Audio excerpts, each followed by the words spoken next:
Okay. May mga nagtanong sa akin na parang mas maganda daw ang company nila kasi mas mura. In short, mas kayang abot ng ibang tao yung PE nila. Kaya lang, ito yung i-analyze mo. Ang registration namin is 8,000. Ito isang example na lang.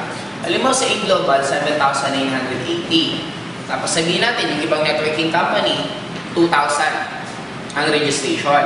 Kung pareho silang binary, normally, kung ang A-Global, ang net referral bonus nila is 500 pesos, eto, hindi rin nila syempre kaya maging 500. Malamang, sabihin na lang natin, ang direct referral nila, sabihin natin, halimbawa na lang 200 pesos. Okay? Ang pairing ng A-Global, sabihin na ang pairing nila, 1.5. Sa kanila, sabihin mo na lang, ang pairing din nila, gawin na lang natin ng 500. Okay, in the long run, kung i-analyze mo, pag nag-network ka na, kung ikaw to, at ito yung ginagawa mong company, ito yung tinatrabaho mo, ang pamasahe mo, 7 pesos din. Ang pamasahe dito, 7 pesos din. Ang load niya, piso. Ang load dito, piso. Pareho din yung magiging expenses nyo. At take note, yung pag-i-explain mo sa 2,000 at pag-i-explain mo sa 7,880, pareho lang. Mag-explain ko sa 2,000, may mga ibang tao na after pinresenta, hindi pa rin sumali. May mga naman na sumasali. Eh, kaya lang ang dilema doon, in the long run, imagine mo nagpagod ka, ilang tao kinausap mo, magkano lang kikitain mo. Ito. Unlike ito, may kinausap ka, ito yung pwede mong kitain. At in the long run, yung magiging pairing, mas malaki yung magiging kita mo. Kaya pareho yung magiging effort. Sa parehong effort, kaya lang yung income mo mas maliit. Kaya ganun din.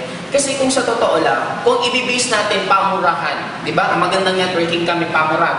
Doon na lang, meron akong alam na isang networking company, aloe vera produkto nila. Ang registration nila, alam magkano? 6 na piso.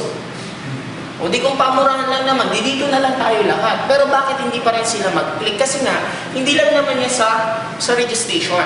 Ang maganda sa global bank, may sistema.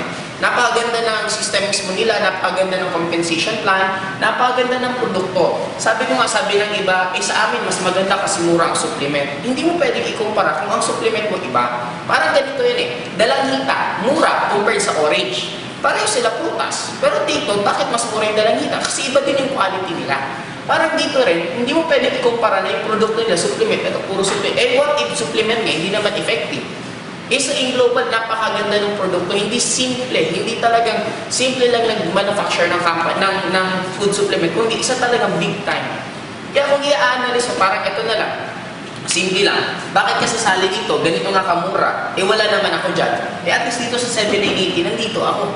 Iba maliban sa nandito ako, at dahil pang ibang mga galing ng mga networker mismo na nandito, na wala doon.